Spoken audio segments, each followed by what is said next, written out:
Hello everyone, who are my neutral palette lovers out there, or who is just kind of skeptical about all the neutral palettes and you think, oh, same thing over and over again. Well, I kind of know on the surface the way you feel about that, because I think we see a new one come out and we instantly label that in our minds as another neutral palette. And I'm not saying there's been no repetition, because there definitely has, but I still think that there are some, even though they fall into that description as neutral, they're kind of different in some specific ways and actually have some kind of unique qualities that I think make it a special palette. So when I was thinking up the concept for this video, what came to mind was the same but different. You know, it's an overall umbrella of neutral palettes, but I think I've kind of found some here that I'm really liking, and, you know, asking myself, what are the reasons why I like that so much? Why am I attracted to that? And I kind of think it's because each different one has a little something different going for it, and I guess that's why it appeals to me. And I'm going to talk about 6 different palettes in this video, and another thing I think you'll notice is that none of them are super big. They're a little more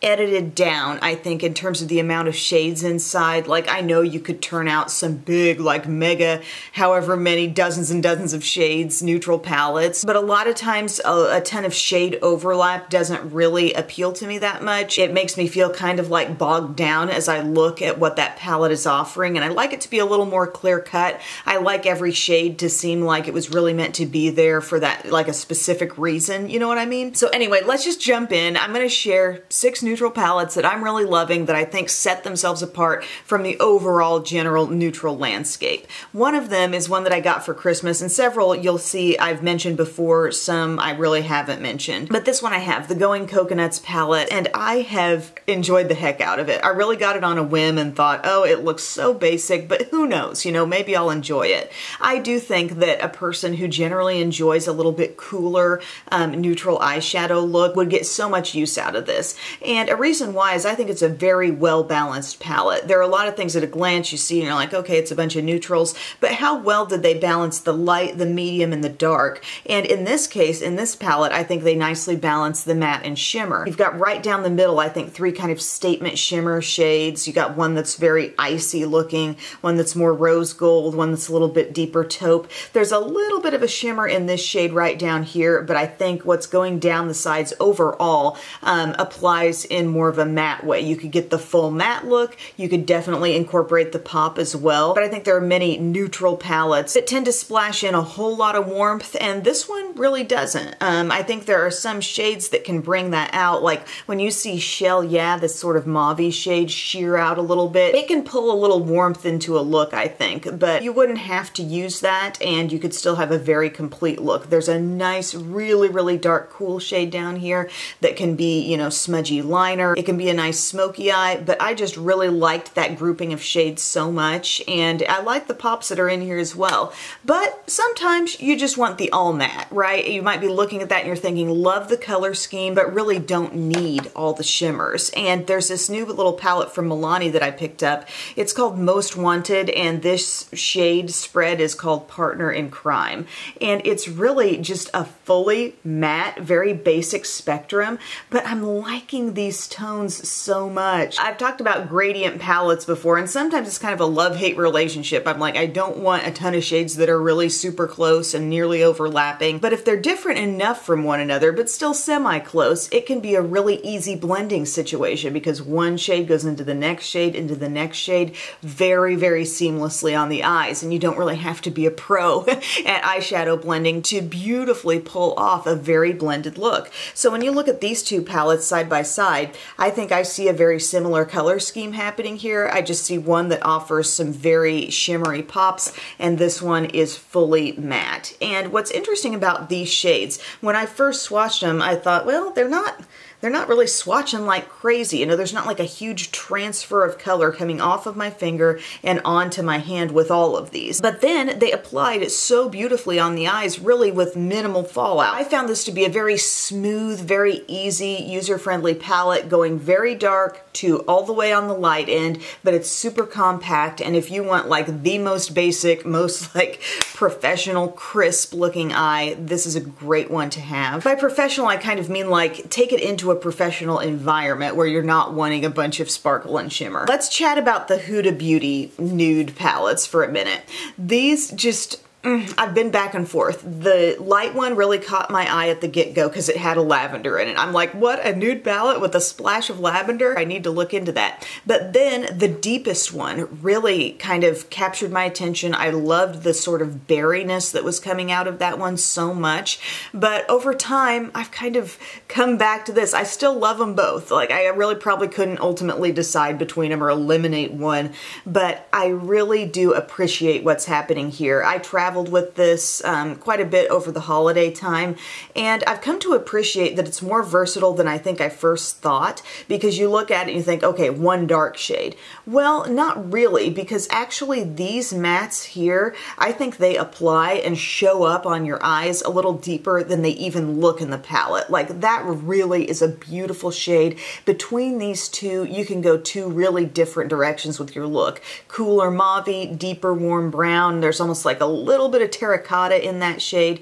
You've got your kind of light to medium peachy tones, one more pinky, one more like yellowy peach. The shimmers are so beautiful. This light shade here, don't underestimate that, because that's very full coverage, and again, an all matte look is possible here if you wanted to do it, but the pops are so pretty, looking kind of like iridescent, almost like pinky golden, the lilac, some other tones that make me think maybe a little bit more classic rose gold. But I liked the lightness of this palette, but yet don't be fooled, it can be deep enough to have contrast, I guess is what I'm saying. So if you're one who's like, okay, another nude palette, another neutral palette, this one I think is pretty clear that it does set itself apart, and I've used it enough to feel like it is actually more versatile than I first thought. Now, if you're an eyeshadow person who's like, okay, I want it all. I don't need something in one certain color family and not another. I just kind of want it all, but in a fairly compact, manageable format. The Nudes of New York. I talked about this in my Maybelline video, and I used it in that one. This palette is really fantastic. Part of what I like so much is, again, it's not got a lot of shades. It's a 16 color palette, which is not tiny, but it's not massive, but every shade in here matters, I think, and that means something to me. And I also love that it's a very even matte spread. Okay, so you're getting your matte light shades, matte mediums, and matte very deep, rich colors over here. This one too, this is very velvety and nice, this brown, but you're getting some shimmery pops that are done in a great shimmery formula. Very easy. No, like, you have to have this special knowledge in order to make that shimmer shade work, or this certain base to make it pop on your eye. They just apply the way you would want a shimmery eyeshadow to. And you've got light shimmers, you've got more medium, kind of goldeny shades, some richer, really nice metallics right down here. And also, they're fusing every kind of color scheme I think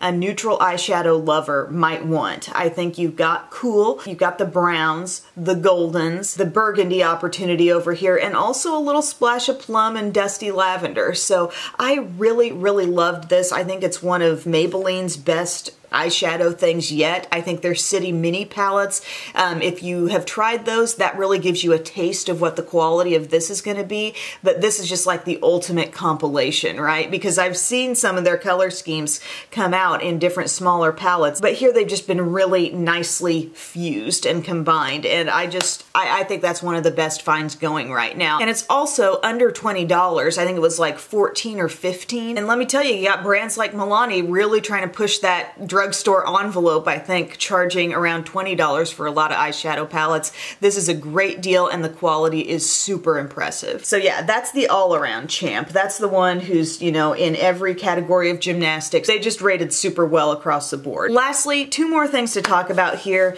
I think they're neutral palettes at a glance, but they're kind of specialized. This one from NARS, it's the Afterglow palette. The packaging on this collection, there's also a blush palette, and they're just like, oh, I love that. And you just want to feel it. It's got this really cool, like, rippled sort of texture. And this palette, it is just warm as can be. It's kind of light and bright. And at first I had my doubts about this, and there are some textures in here where I was like, am I going to like that? Am I going to be able to pull that off? I do think the gold down here is kind of flaky, but honestly, like every other part of it, I am so able to work with this, and it gives like just this really pretty glowy eye look, almost a little bit of a dewy eye look when you work in some of these shades here, and they do fun twists on each other. Like this color looks kind of golden. It looks actually like sort of blah, nothing, just creamy on camera, but it looks a little bit golden, but then no, it's a little bit pink. The mattes in here are really, really nice. This hot pink is a very interesting layering twist in here when you layer that up with some of the other shimmers, and also, you know, let it be calmed down a little bit by some of these brownish mattes. It's so, so pretty. So I've really liked every look that I've done. That's kind of a benchmark for me when I think about, you know, certain palettes. It's like, was I struggling with that? Did I really have to play with it a lot to learn to like it? Or has every look just kind of easily turned out to be something I enjoyed? And that's definitely been the case with this one. But I will say it's more focused. While that Maybelline was all around, like you could get a lot of different toned looks with that one, this, I think things turn out to be pretty warm overall. So keep that in mind, but I really like that palette, and I feel like NARS has done a lot of things I've enjoyed lately, but it hasn't always been an eyeshadow palette. Actually, I think they've probably done very few eyeshadow palettes that I've really latched onto,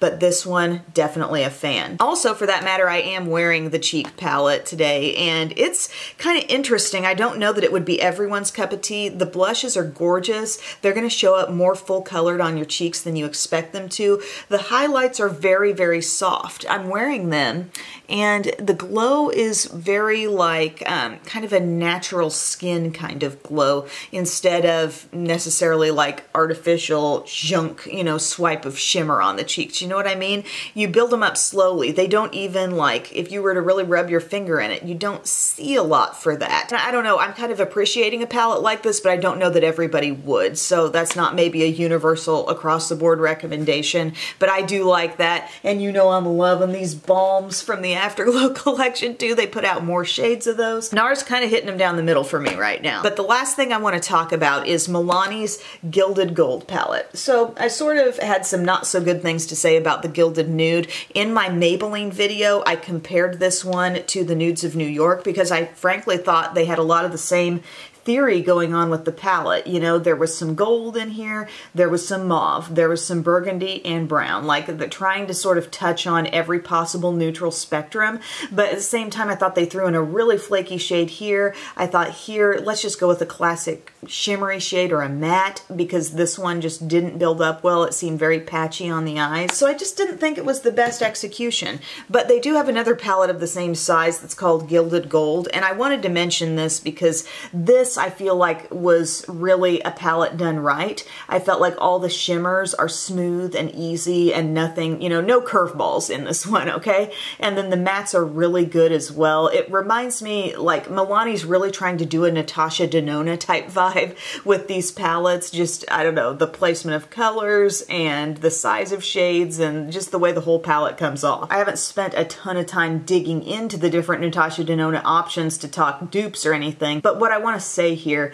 is that I thought this palette really did a good job. There were some interesting shimmers in here, some kind of unique shades like For the Throne down there, some really beautiful takes on gold, also like this Boss Lady shade, this coppery kind of rose gold, so pretty, a really, really deep forest green in here, and what I'm wearing today is this palette, and I've got the ultra gilded shade, so like that brightest gold on my lid, and just went kind of soft in the crease with this 100p right here. I worked in a little bit of Fembot as well today, but if you like golds, this is many, many takes on gold, because up here it's like soft gold and kind of a peachy gold, and then a really true gold and a little bit dirtier gold, and here's another bright gold, and then peachy reddish shades. The interesting kind of greenish pop in here as well, so I liked Gilded Gold, and it was a lot better overall execution than the Gilded Nude. Alright guys, so that's it. You feel me on this stuff? Have I made the case for these palettes? I mean, there are reasons. there are reasons why I look at each one of them and I think,